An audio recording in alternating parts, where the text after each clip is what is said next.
living in Southeast Asia, and this botanical was all around me.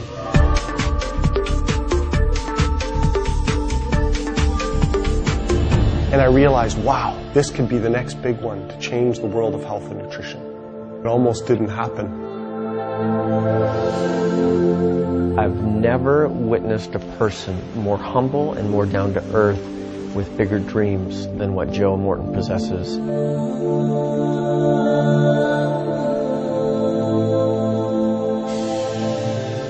When I think of our upbringing, I think of it fondly. You know, at the time when you're growing up in that kind of an environment out in the country, you wonder, oh, is this really what I want in life?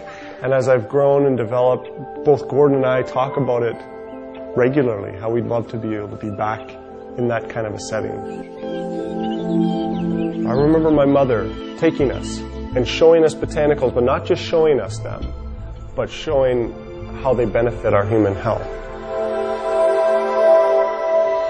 At an early age, our father started the Canadian division of a network marketing company in our home. Selling nutritional supplements in our basement. So we would have, as a growing up experience, it was fairly common to have people coming and going even at unusual hours. Even as kids, we'd help pack orders, and we'd help go to conventions and meetings, opportunity meetings. And here you had Joe sitting in the shadows of his older brother.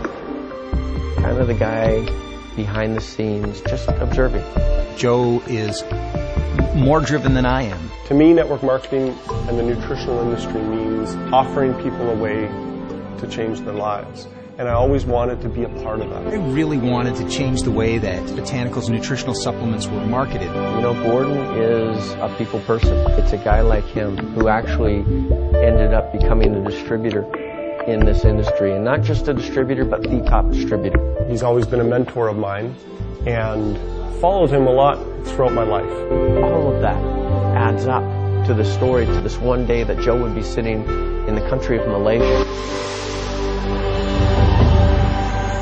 He speaks French. Somehow his French skills got him in the international department. He ends up getting sent to Malaysia and taking a one-year general manager's position over, you know, an entire country. I was thrust into a leadership position very quickly at an early age, and that was a very challenging point in my life. Every afternoon at about 4 o'clock, I'd get a call from Joe, and I'd call it like therapy hour. Yeah. Because Joe was sitting there in Malaysia. This had been the most difficult experience professionally I had in my life.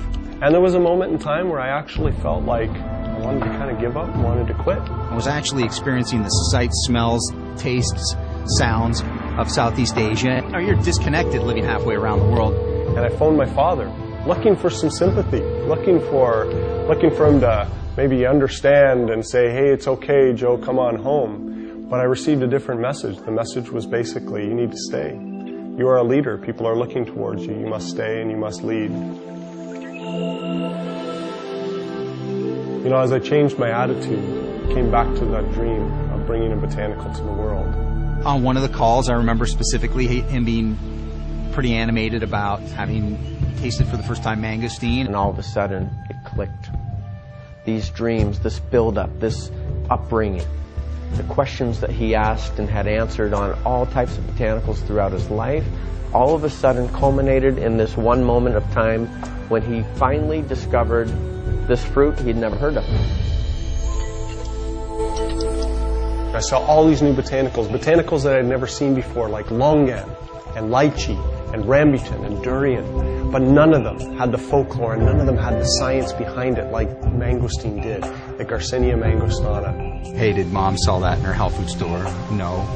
Did Dad sell it in his nutritional company? No. And I think at that point we realized we had some commercial value. In order for it to be good for you, it has to taste bad. And that's what it was like growing up. But here I was, a fruit, a botanical, that tastes phenomenal. They call it the queen of fruit. And yet it has all this folklore use behind it.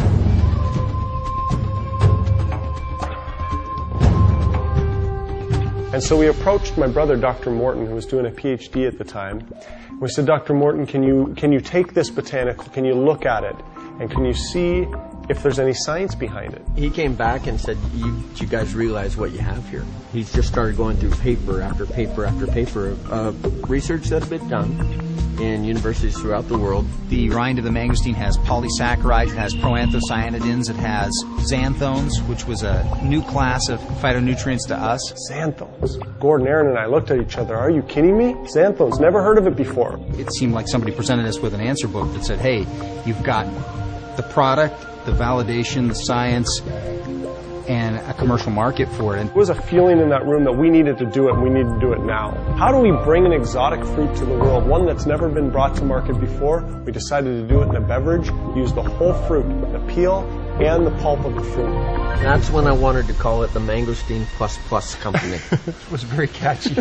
Aaron said we are going to brand this product so strong that when anyone talks about xanthones, when anyone talks about mangosteen, they will have to talk about our product. It was at that time when Gordon said we were going to find a way to make sure that we give back a portion of our profits to children's charities, and that we will make a compensation plan that will make industry leaders' heads spin. We wanted to come up with a word that was fun. We decided the three of us would lock ourselves in a room and not come out until we had a brand name. Go on to represent something bigger than just red liquid in a bottle. And it was Gordon. Connected mangosteen and xanthones together and came up with the name XanGo.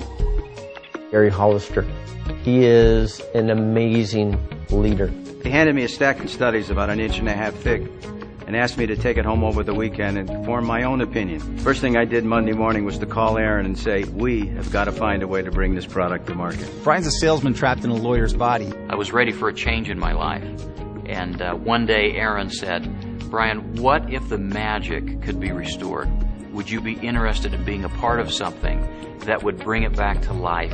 I said, absolutely.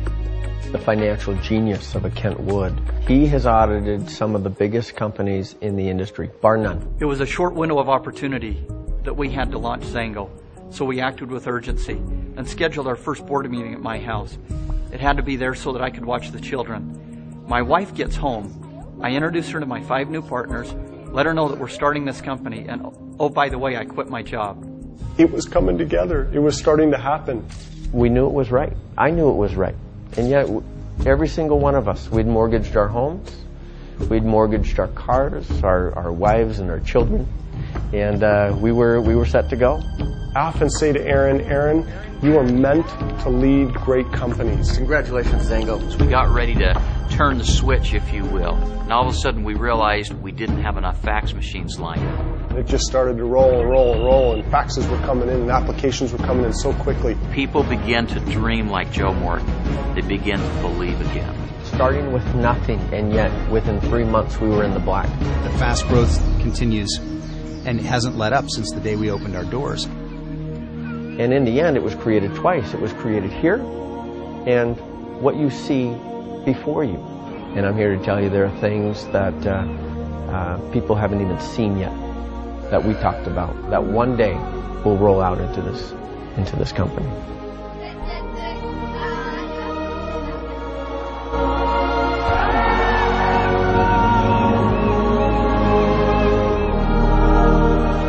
XanGo is a company built on dreams. From my dream of this product, to the dreams of my partners, to the dreams of millions of people worldwide. Welcome to XanGo, a company where it's safe to dream.